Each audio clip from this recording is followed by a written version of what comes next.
এখানে আজকে আমি চিনিগুলা ছাড়ের এটা এই চিনিগুলা ছাল দিয়ে আমি মুরগির মাংস দিয়ে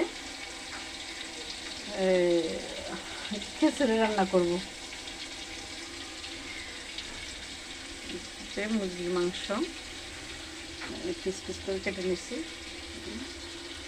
সাইজ করে কেটে খিচুড়ি রান্না করবো।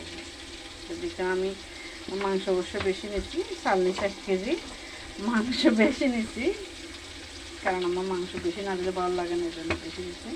1 কেজি চালের সাথে আপনার 1 কেজি মাংস কিন্তু যথেষ্ট, ওভার হয়ে যাবে। আপনি 750 গ্রাম মাংস দিলেও যথেষ্ট, এরপরও আমি বেশি দিচ্ছি আর কি। দেখ আমার বেশি হবে, এখানে 1.5 কেজি মতো হয়ে যাবে।